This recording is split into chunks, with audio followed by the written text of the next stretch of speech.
Benar.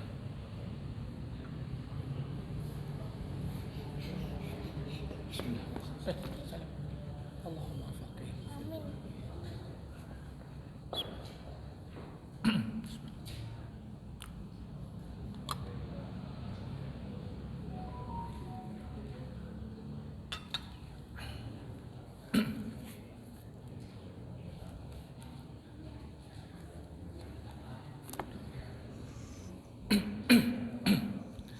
Monggo Bapak Ibu dan seluruh jamaah kita siap-siap. Hari ini masuk hadis nomor 13 ya. Hadis Arba'in Imam Nawawi nomor yang ke-13.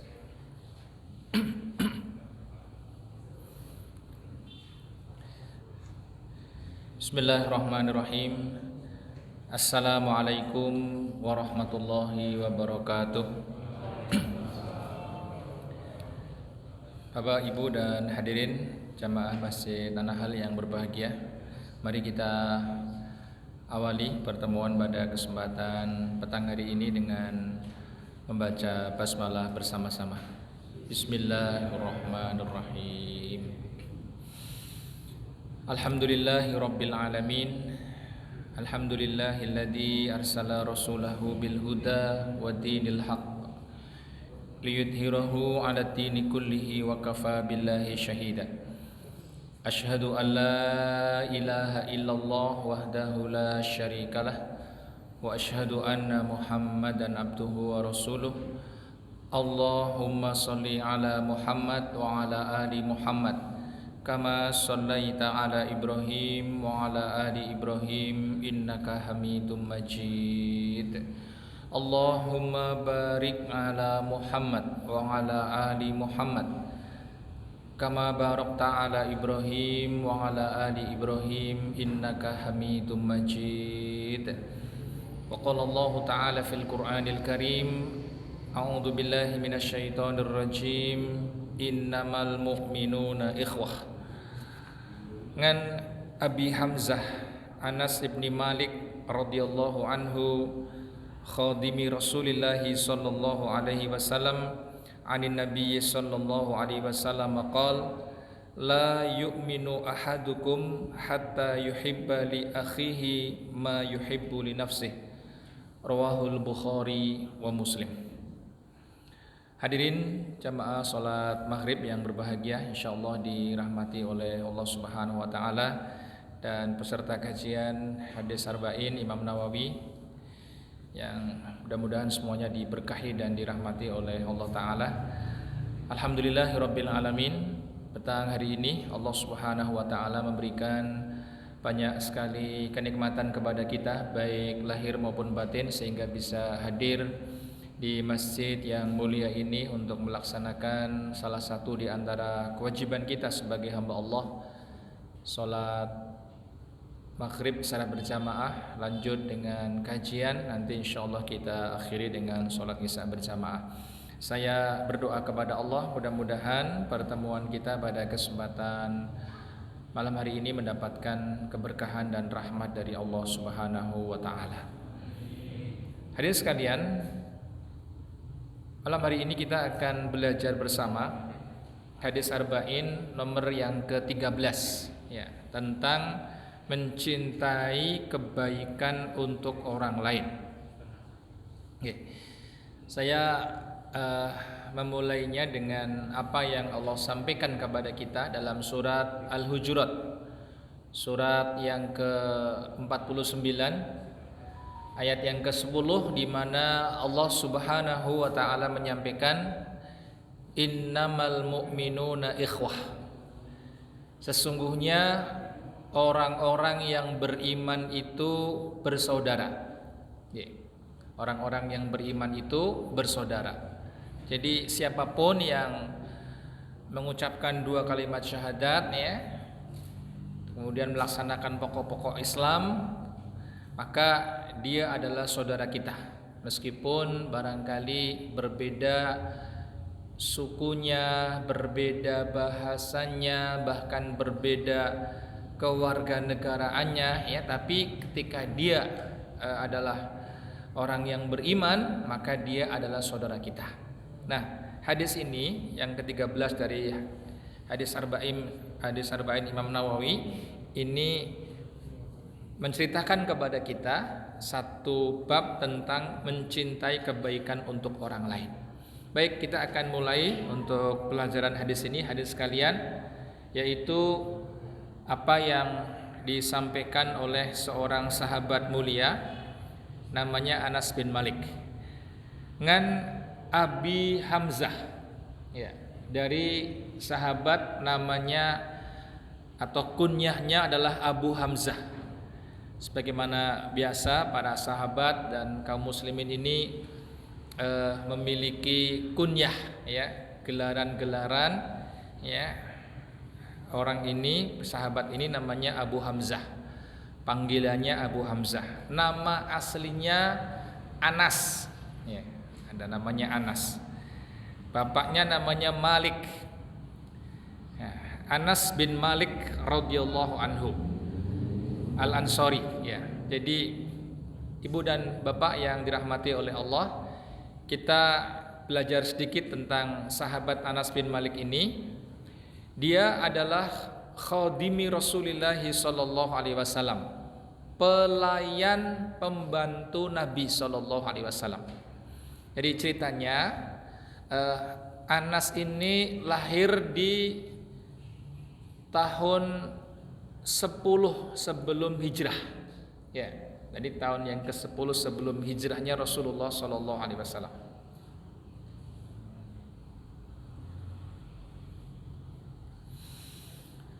Kemudian tatkala Rasulullah sallallahu alaihi wasallam hijrah ke kota Madinah Al-Munawwarah, hadirin, para sahabat yang ada pada waktu itu banyak yang memberikan hadiah-hadiah kepada Kanjeng Nabi. Ada yang menyiapkan tanah, ya, ada yang menyiapkan tempat tinggal sementara, ada yang memberikan makanan, ya, dan sebagainya, ya, perlindungan kepada Kanjeng Nabi. Nah, ada seorang ibu namanya Ummu Sulaim. Ini ibunya Anas bin Malik. Ya, dia merasa bahwa dia ini orang yang tidak punya, orangnya miskin, ya, nggak bisa memberikan hadiah sebagaimana sahabat-sahabat yang lain. Maka dia punya anak. Ini ada salah satu anaknya namanya Anas ini. Anas waktu itu baru berusia 10 tahun, ya, masih anak-anak kecil, 10 tahun, mungkin sekitar kelas 3 SD atau kelas 4 SD. Kemudian dibawalah anak kecil ini kepada Rasulullah sallallahu alaihi wasallam. Nah, kemudian ibu tadi bilang, "Wahai Rasulullah, ini anak saya namanya Anas. Dia nanti yang akan menjadi pelayan Anda. Jadi sama mamae, sama ibunya ini, Anas yang baru berusia 10 tahun dihadiahkan kepada Kanjeng Nabi untuk melayani aktivitas-aktivitas beliau." Ya. Dan pelayan-pelayan Nabi ini rata-rata anak-anak muda, laki-laki, ya, laki-laki mereka yang menjadi pelayan Nabi itu. Anas menceritakan kepada kita, hadirin, 10 tahun saya menjadi pelayan Rasulullah sallallahu alaihi wasallam. Jadi 10 tahun ini yang menyiapkan sendal Nabi, menyiapkan air untuk berwudu, menyiapkan perbekalan makanan kalau Nabi akan tindak pergi jauh, ya, atau menyiapkan persenjataan dan kuda atau unta kalau beliau akan berjihad dan seterusnya. Pendek kata, Anas ini menyiapkan perbekalan-perbekalan dan membantu kehidupan sehari-hari Rasulullah sallallahu alaihi wasallam. Beliau punya beberapa orang yang membantu. Kata Anas, 10 tahun saya menjadi pelayan Nabi, belum pernah sekalipun saya dibentak oleh beliau. Atau lagi disuruh ini, kemudian kenapa nggak demikian, begitu, ya. Intinya Anas ini merasa sangat terayomi, merasa terhormat, mendapat perlakuan yang begitu baik, begitu lembut dari Rasulullah sallallahu alaihi wasallam. Ya. Dan hadirin sekalian yang dirahmati oleh Allah, Anas ini mendapatkan doa dari Rasulullah sallallahu alaihi wasallam. Ya Allah, perbanyaklah hartanya, banyakkanlah anak-anaknya, berkahilah dia. Masya Allah. Maka hadirin sekalian, Anas bin Malik ini termasuk di antara sahabat yang panjang umur, ya, panjang umur sampai sepuh. Anaknya banyak, hartanya banyak, ya, sampai dia menceritakan bahwa keluarganya ini, anak dan cucunya seterusnya ini kurang lebih sampai 100 orang. Dan pernah beliau menguburkan salah seorang anaknya. Jadi bapak ejek sehat meger-meger, puternya sudah tidak ada, begitu ya. Ini di antara hal yang luar biasa, beliau mendapatkan doa dari Rasulullah SAW. Ada banyak sahabat yang secara pribadi mendapatkan doa Kanjeng Nabi, dan ini merupakan keberuntungan sehingga ada ulama yang menuliskan buku Al-Faizuna bidu'ain Nabi sallallahu alaihi wasallam. Mereka-mereka yang beruntung, bejo kemayangan mendapatkan doa dari Rasulullah sallallahu alaihi wasallam. Karena doa Nabi tidak sama dengan doa kita-kita. Ya, doa Nabi ini insyaallah ya ijabah, ya, diijabah oleh Allah Subhanahu wa taala. Anas bin Malik, hadirin yang dirahmati oleh Allah, termasuk sahabat yang banyak meriwayatkan hadis dari Rasulullah sallallahu alaihi wasallam. Pada pertemuan-pertemuan yang lalu kita sudah membahas tentang sahabat Abu Hurairah. Yang paling banyak adalah Abu Hurairah. Kemudian di antaranya ada Abdullah bin Umar, putra dari Umar bin Khattab. Nah, yang ketiga ini Anas bin Malik radhiyallahu anhu, dan sahabat Ansor yang paling banyak meriwayatkan hadis adalah Anas bin Malik radhiyallahu anhu. Saya akan menyampaikan satu episode menarik dari sahabat ini. Pada suatu hari ketika beliau sudah lanjut usia, sudah sepuh, hadirin sekalian, sudah tua, beliau lewat di depan rombongan anak-anak kecil, ya, anak-anak kecil. Anas ini nyalami dan mengucapkan salam untuk anak-anak itu, ya. Jadi cah cilik-cilik ini kemudian disalam-salami, begitu, didoakan nama Anas. Kata Anas, kana Rasulullah sallallahu alaihi wasallam yaf'aluhu. Dulu Nabi melaksanakan yang kayak begini. Maksudnya saya berbuat kayak begini, mencontoh, mengikuti Rasulullah sallallahu alaihi wasallam. Maka mungkin bagus kalau ada di antara kita, ya, bapak-bapak udah sepuh-sepuh, ya, anak-anak di masjid disalami baik-baik, didoakan. Hati wong soleh, hati wong sing takwa, sing salate apik dan seterusnya. Ini bagian dari sunnah kenabian sebagaimana yang dicontohkan oleh Anas bin Malik radhiyallahu anhu. Beliau wafat di negeri Basrah, termasuk sahabat yang akhir-akhir, ya, wafatnya adalah Anas bin Malik radhiyallahu anhu. Hanya memang di saat beliau usia lanjut, sudah sangat sepuh, mungkin bahasa kita sudah berkurang kesehatannya, maka beliau waktu itu tidak kuat untuk berpuasa, ya, sehingga ketika tidak kuat berpuasa, beliau membayar fidyah dengan memberikan bubur, ya, yang sangat enak kepada orang-orang yang ada di sekitar tempat tinggal beliau. Baik, hadirin sekalian, ini Anas bin Malik, pelayan Rasulullah SAW. Kita masuk kepada pembahasan utama hadis ini. Kata Rasulullah SAW, la yu'minu ahadukum hatta yuhibba li akhihi ma yuhibbu li nafsihi. Tidak beriman salah seorang dari kalian sehingga dia mencintai untuk saudaranya segala kebaikan yang dicintainya untuk dirinya sendiri. Hadis sahih riwayat Imam Al-Bukhari wa Muslim.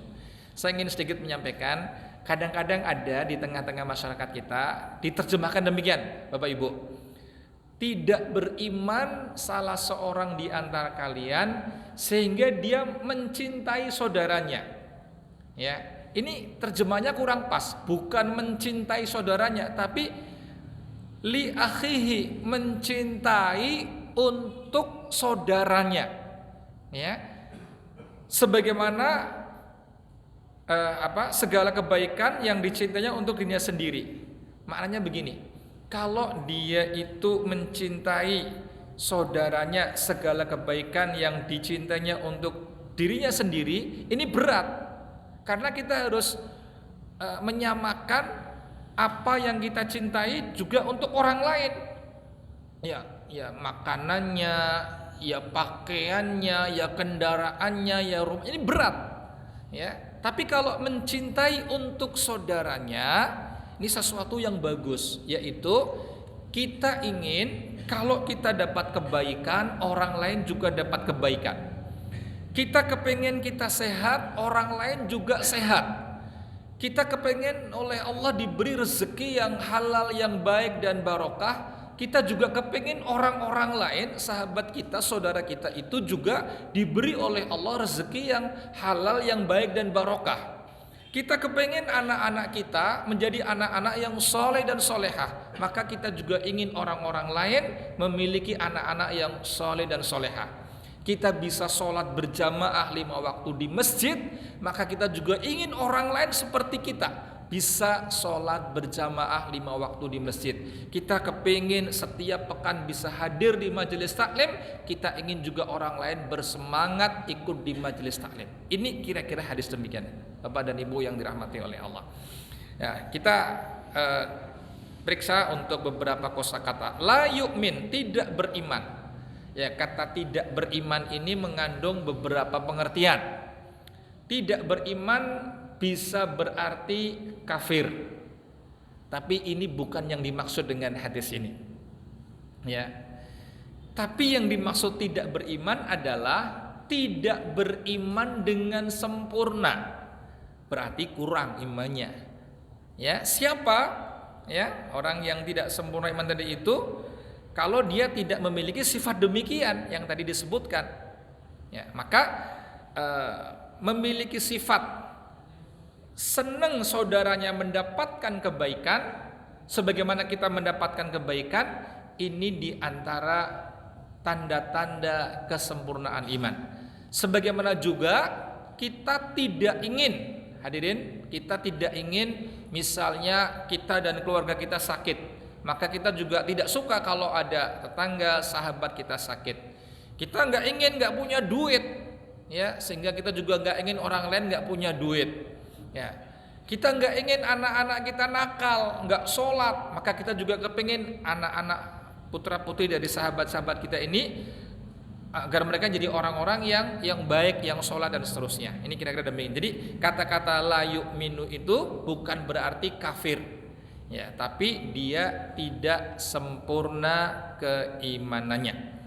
Ya, dan ini ada pada beberapa hadis penunjang tentang iman, karena selama orang ini masih memiliki asyhadu alla ilaha illallah wa asyhadu anna muhammadar rasulullah, pokok iman masih ada di dalam hatinya, kecuali dia menampakkan tanda-tanda, ciri-ciri bahwa dia sudah tidak beriman. Misalnya dia beribadah di tempat ibadahnya agama lain, ini udah jelas ya murtad dia itu, ya. Atau dia mengatakan ada Tuhan yang berhak disembah selain Allah, itu dia keluar dari iman. Termasuk kata ulama kalau menganggap semua agama itu sama, begitu, ya.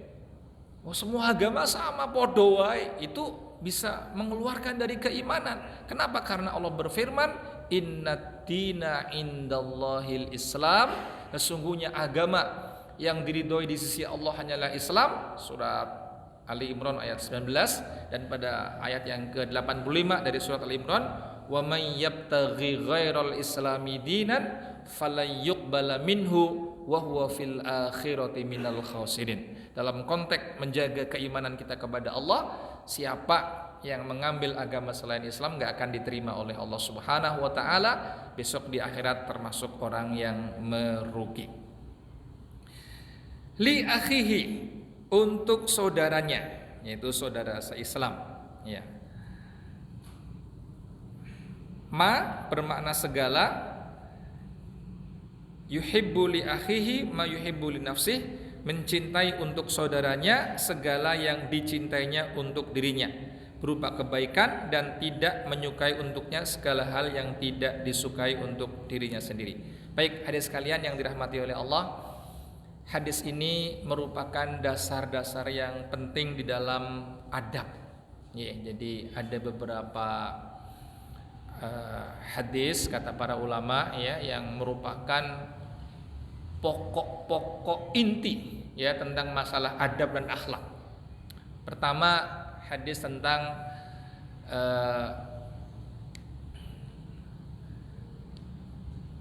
min husni islamil mar'i tarkuhu ma la ya'nihi. Di antara kebaikan keislaman seseorang itu adalah meninggalkan apa-apa yang tidak berguna. Ini pokoknya. Yang kedua, hadis ini yang kita bahas. La yu'minu ahadukum hatta yuhibba li akhihi ma yuhibbu li nafsihi. Tidak beriman salah seorang di antara kalian dengan sempurna sehingga dia mencintai untuk saudaranya segala kebaikan yang dicintainya untuk dirinya sendiri. Yang ketiga di antara hadis adab adalah la taghdab. Jangan marah. Ojo nesu, ojo sok nesu. Ini di antara hadis adab. Dan yang keempat adalah man kana yu'minu billahi wal yaumil akhir falyakul khairan aw liyasmut. Barang siapa yang beriman kepada Allah dan hari akhir, hendaklah dia mengucapkan kata-kata yang benar, atau kalau tidak bisa dia diam saja. Baik Bapak Ibu hadirin yang dirahmati oleh Allah Subhanahu wa taala, kita akan bahas sedikit tentang hadis ini. Kondisi seorang muslim dengan saudaranya muslim yang lain ini ada pada beberapa situasi. Yang pertama terkait masalah agama, yang kedua terkait masalah dunia. Jadi hubungan saya dengan orang lain, panjenengan dengan tetangga itu terkait agama dan dunia ada pada beberapa situasi. Pertama dulu masalah agama dulu. Bisa jadi keagamaan kita ini, nyun pangapunten mohon maaf, secara dohiri yang nampak karena soal batin ini urusan Allah Subhanahu wa taala.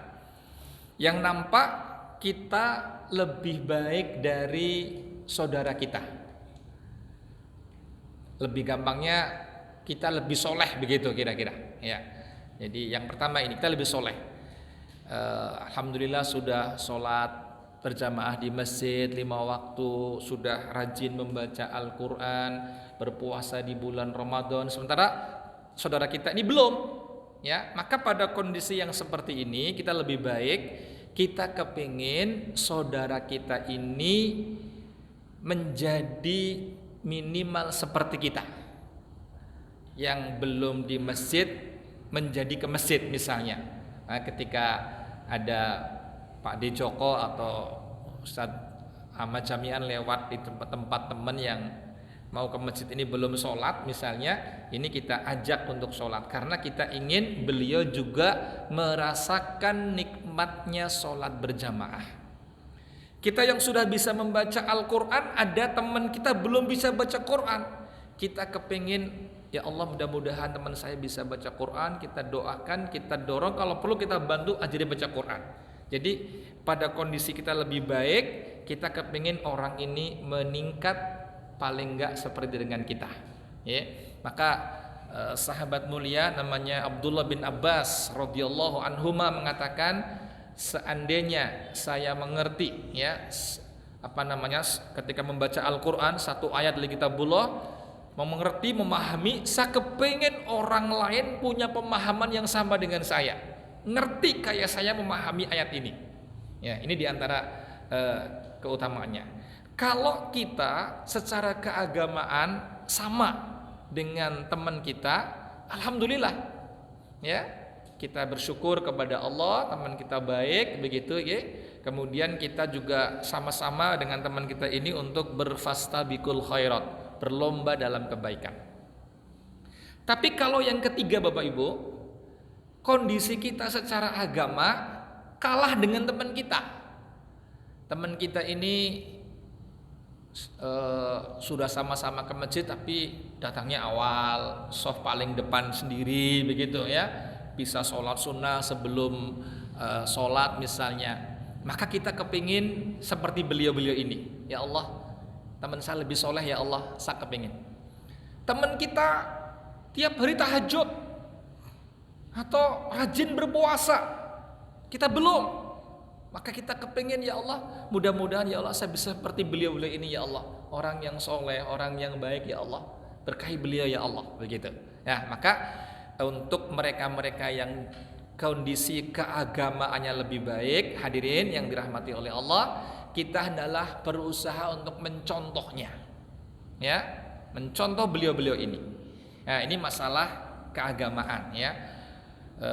Jadi kalau keagamaan jangan sampai kemudian lihat yang di bawah begitu ya, jangan lihat yang di bawah ya, lihat yang di atas. Oh, kita baru hafal juz 30 ya, teman kita sudah hafal 5 juz misalnya, ya kita berusaha untuk mudah-mudahan seperti beliau-beliau ini kayak begitu ya, ada usaha untuk meningkatkan diri. Ini yang masalah agama. Yang kedua, hubungan kita dengan orang lain terkait masalah dunia.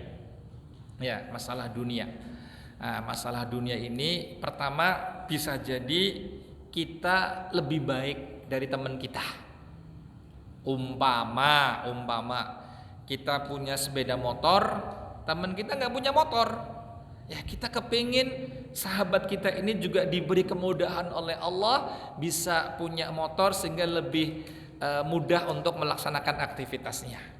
Ya, kita diberi oleh Allah kesehatan, ya ini masalah dunia, kesehatan, sehingga bisa melaksanakan berbagai macam aktivitas, sholat berjamaah dengan nyaman, puasa dengan nyaman, gak ada hambatan sama sekali ya, bisa bekerja dengan baik. Sementara teman kita ini kadang-kadang masih sakit-sakitan atau fisiknya kurang begitu bagus. Kita kepingin saudara kita ini lebih sehat, lebih kokoh fisiknya. Mungkin kita dorong untuk berolahraga ya, sekali-kali dikasih mungkin makanan yang lebih bagus misalnya begitu. Kita bantu dia sehingga dia memiliki fisik yang lebih baik. Ya, jadi kalau lebih baik dalam konteks dunia, kita kepingin orang lain bisa sapa kemudian bisa seperti kita. Kalau kita sama dengan saudara kita, paling mudah mungkin sama-sama kekayaannya misalnya, ya kita bersyukur kepada Allah ya, kita bisa berfastabiqul khairat dalam kebaikan. Nah, kalau kemudian Bapak Ibu kita lebih rendah dibandingkan teman kita, teman kita ini lebih kaya, hartanya lebih banyak. Nah, bagaimana kalau ada orang yang seperti ini? Boleh nggak kemudian kita pengen ya Allah, saya kepengen tetangga saya, teman saya rumahnya bagus, saya masih lama rumahnya ya Allah, mobil saya mobil cukup lama, teman saya bagus dan seterusnya. Boleh nggak yang kayak begini? Bapak Ibu, kata para ulama, kalau hanya sekedar kepingin dunia tadi itu tidak dianjurkan, ya tidak disarankan. Tapi kalau keinginannya dalam rangka untuk ketaatan kepada Allah, ya ini beda bercerita, ya karena ada hadis dari Rasulullah SAW, tidak boleh hasad, nggak boleh iri kecuali kepada dua orang. Satu, orang yang diberi ilmu oleh Allah, yakni ilmu agama, diamalkan siang malam untuk melaksanakan aktivitas kebaikan. Ya, kita kenal ada teman kita, sahabat kita, Pak Ustadz kita, Pak Kiai kita, dia itu ilmunya tinggi, setiap hari beramal soleh. Nah, kita boleh untuk nyontoh yang kayak begini. Ini bukan hasad dalam pengertian dengki, namanya ghibtoh, ya, keinginan positif untuk mencontoh orang tadi beramal soleh. Yang kedua, ada orang yang diberi harta oleh Allah, duitnya banyak, kaya raya, tapi dia gunakan, dia habiskan siang malam untuk kebaikan di jalan Allah Subhanahu wa taala. Ada orang bangun masjid dia bantu, ada anak yatim dia tolong, ada orang yang butuh dia berikan bantuan. Maka kita pengen boleh kayak begitu ya. Nah, yang kayak begini tentu terkait juga dengan masalah agama, yaitu kita kepingin melaksanakan kebaikan sebagaimana orang itu melaksanakan kebaikan. Hadirin, di dunia ini kan ada beberapa orang ya, beberapa tipe orang. Satu, orang yang diberi oleh Allah ilmu dan harta ya, pemahaman agamanya bagus, hartanya banyak. Orang ini sehari semalam beramal soleh luar biasa, Masya Allah. Yang kedua, ada orang diberi ilmu, nggak diberi harta, agamanya bagus tapi dia miskin, tapi dia punya niat, ya Allah, seandainya Engkau beri harta seperti orang ini, saya akan beramal soleh ini ya Allah. Kedudukan dua orang ini sama, Bapak Ibu ya. Jadi meskipun yang satu tidak bisa melaksanakan amal tersebut, tapi niatnya yang kuat mengantarkan dia kepada posisi yang sama. Sebaliknya, ada orang diberi harta oleh Allah tapi nggak punya ilmu, belas orang mudeng agomo bahasa kita ya. Hartanya digunakan untuk foya-foya, untuk maksiat, untuk kemewahan, gagah-gagahan. Nah, ini bisa cilaka ya, kayak begini ini. Nah, yang kedua, ada orang nggak diberi harta juga tidak diberi ilmu, tapi dia kepengen kayak orang kaya tadi itu, yang mewah-mewah tadi itu ya. Wah, aku nek sugih iso foya-foya, kalau kaya bisa bermewah-mewah begini-begini.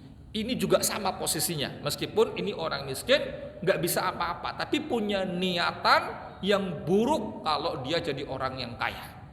Nah, dengan demikian saya ingin menyampaikan juga bahwa masalah niat ini perlu untuk kita jaga dengan sebaik-baiknya, Bapak dan Ibu yang dirahmati oleh Allah, agar kita terus berusaha untuk berniat yang terbaik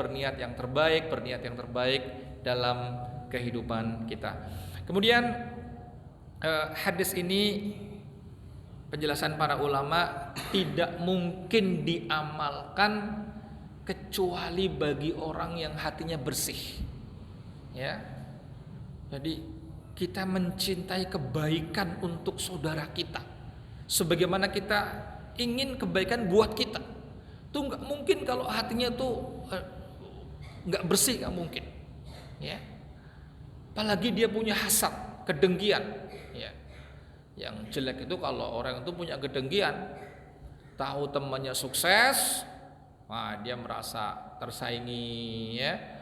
Tahu tetangganya bikin rumah bagus, dia merasa aduh dia nyaingi kita ya, merasa tersaingi. Nah, ini hal-hal yang buruk ya. Maka kebersihan hati, kesucian jiwa, jauh dari sifat iri, dengki dan sombong, ini bagian penting yang perlu untuk kita mintakan kepada Allah agar bisa mengamalkan hadis yang mulia ini, hadis kalian.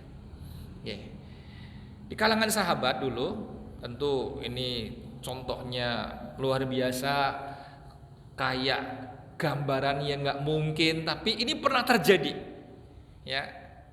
Kisahnya berat tapi saya akan menyampaikan kepada hadirin sekalian, yaitu apa yang kita sebut dengan ithar.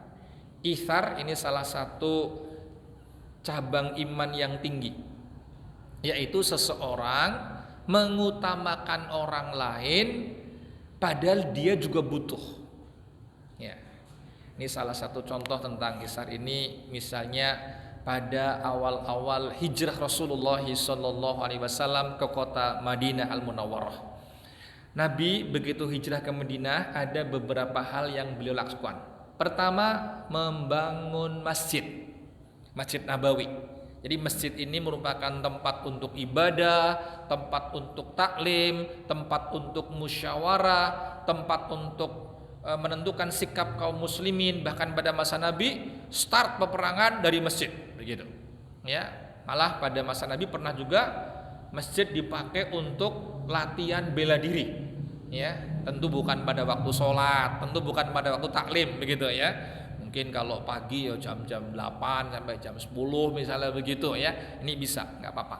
Nah, hadirin, satu bikin masjid. Yang kedua, mempersaudarakan orang-orang muhajirin, orang-orang Mekah yang hijrah ke Madinah dengan orang-orang Ansor. Ini yang kedua. Yang ketiga, Nabi membuat perjanjian damai dengan orang-orang Yahudi yang ada di sekitar kota Madinah. Yang mau tak ceritakan yang kedua, yaitu Nabi mempersaudarakan orang-orang muhajirin dengan orang-orang Ansor. Salah satu kisah yang menarik adalah seorang sahabat muhajirin namanya Abdurrahman bin Auf radhiyallahu anhu. Kita kalau cerita Abdurrahman, buat para coach, para motivator, itu tentang orang kaya yang banyak sedekahnya.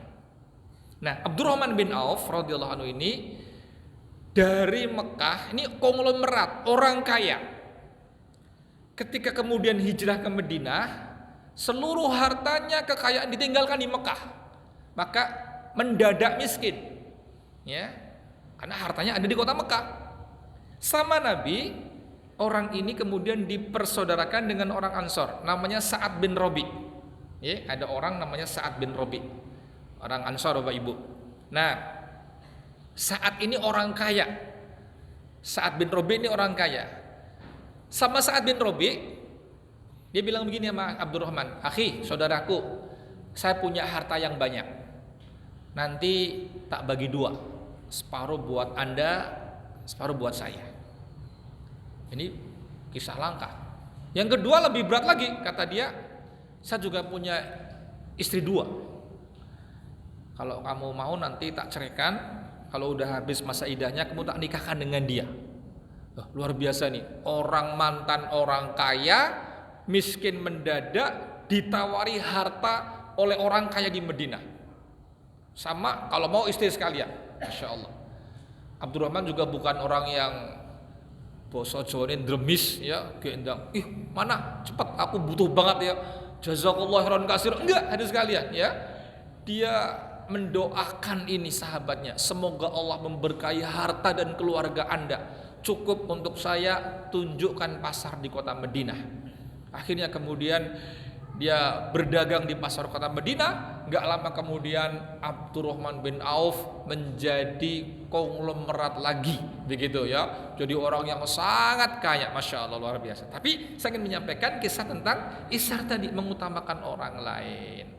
Kisah tentang Isar juga terjadi ketika ada tamu Rasulullah Sallallahu Alaihi Wasallam, Bapak Ibu. Tamu Nabi mengadu, "Nabi, sayang kehabisan bekal, nggak punya makanan." Nabi kemudian balik ke rumah beliau. Beliau tuh punya beberapa istri di Madinah. Nanya, "Kira-kira, Mah, Bu, apa ada makanan buat tamu kita?" Ternyata semua rumah tangga Nabi nggak ada makanan. Adanya cuman air putih.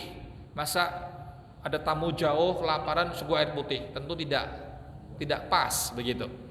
Akhirnya Nabi datang ke masjid. Beliau sampaikan kepada para sahabat, "Sahabat, siapa yang malam hari ini mau menjamu tamu saya?" Seorang sahabat Ansor mengacungkan tangan, "Nabi, nanti sama saya saja." Benar Bapak Ibu, ini tamunya nanti, tamu tadi itu kemudian malamnya datang ke tempat sahabat.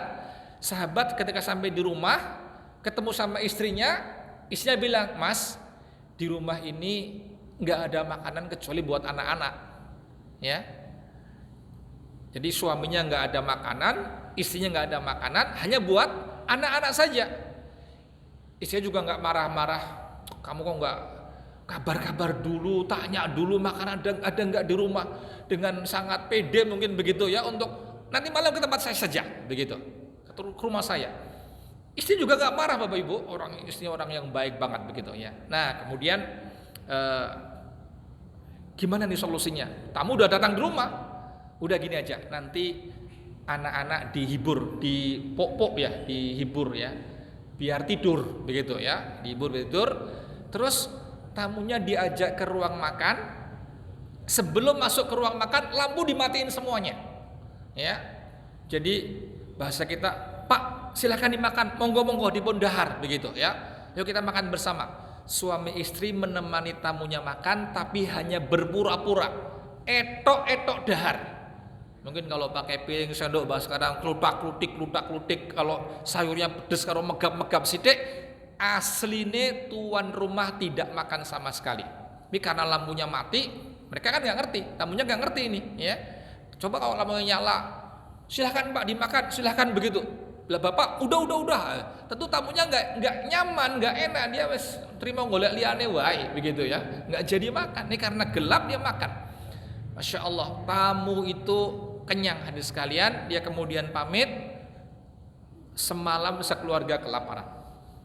Tapi yang terjadi besok paginya ketika sang suami tadi bertemu dengan Rasulullah SAW, Nabi memberikan apresiasi. Sungguh Allah Subhanahu wa taala heran ya dengan kelakuan kalian kepada tamu kalian tadi malam. Maknanya Allah memberikan kebaikan yang banyak kepada keluarga yang mengutamakan orang lain dibandingkan dengan keluarganya itu tadi itu. Hadis sekalian, saya kira ini yang dapat kita ambil sebagai pelajaran, yaitu bagaimana kita berusaha untuk menjadikan tetangga kita, sahabat kita, teman-teman kita ini juga baik sebagaimana Allah memberikan kebaikan kepada kita semuanya. Jadi kalau lewat ada orang jualan mie ayam, bakso, ya soto, ayam bakar, martabak ya tahu gitu, ini saudara kita, ya Allah lariskan dagangannya, mudahkan urusannya. Punya ada tangga kita punya anak, jadikan mereka ya Allah anak-anak yang soleh dan soleha. Tahu tangga kita belum pada sholat, ya Allah bimbing mereka agar rajin ke masjid, sholat berjamaah, ya, dan seterusnya, baik pada urusan agama maupun pada urusan dunia. Kita ingin orang lain mendapatkan kebaikan dari Allah Subhanahu wa taala. Demikian hadirin yang dirahmati oleh Allah taala, mudah-mudahan bermanfaat. Kita tutup dengan doa kafaratul majlis. Subhanakallahumma wa bihamdika asyhadu an la ilaha illa anta astaghfiruka wa atubu ilaik. Assalamualaikum warahmatullahi wabarakatuh.